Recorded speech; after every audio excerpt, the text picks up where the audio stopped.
Hi guys! I'm Sophia and my name is Savannah. Welcome to our channel!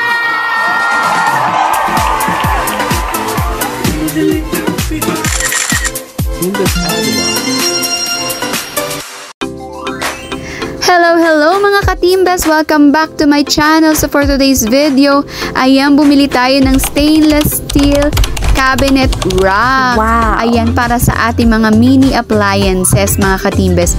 Actually, same day ang delivery nito. Sobrang bilis lang ng transaction ko. Ayan, so sa nakikita nyo, so easy as that. Imagine, hindi ka na mag-a-assemble. Kumbaga parang inayos mo lang siya. Hindi na kailangan ng screwdriver or anything mga katimbes. Ganon siya kadaling i-assemble. And no hassle na talaga mga katimbes kasi parang naka-fold lang siya and then flinatin mo lang siya and wala, ayan na ang iyong 3-layer rack. Diba mga katimbes, ang ganda niya. Actually, may pagulong pa siya ha. May kasama siyang wheels if you want to assemble it too. Pero ako, hindi ko na siya ginamit para hindi siya gumagalaw-galaw. Ganyan. Wow! Ayan. So, nilagay na natin siya dun sa corner na yan kasi perfect yung fit niya dyan mga katimbes.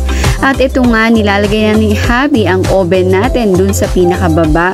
At syempre, kasyang-kasya mga katimbes, diba? Look at that! Yes! Actually, matagal ko nang gustong i-project talaga to mga katimbes. Naghahanap talaga ako online kung saan makakabili ng mga rack na yan, yung mga layer-layer na yan, ganun. Actually, marami siyang klase. Itong pinili ko, 3 layers lang.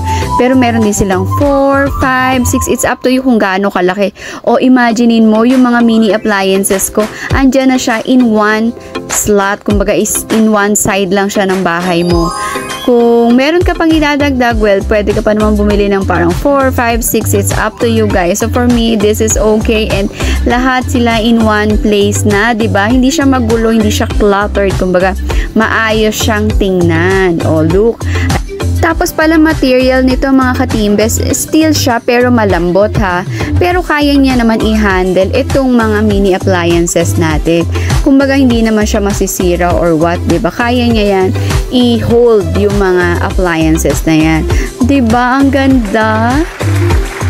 Ilalagay ko dito mga katimbes kung saan ko siya binili. Actually, sinearch ko lang siya online sa Facebook Marketplace. So, you can go there and search mo itong rack na ito mga katimbes. Para if you want to buy then something like this, para mas maayos, mas okay yung inyong mga mini appliances, ayan, dyan nyo siya pupuntahan. Sa Marketplace lang mga katimbes. And then, may sasagot naman sa inyo, makipag-transact na lang kayo, ganon. So, ayan mga katimbes. Thanks for watching. I hope you like and subscribe.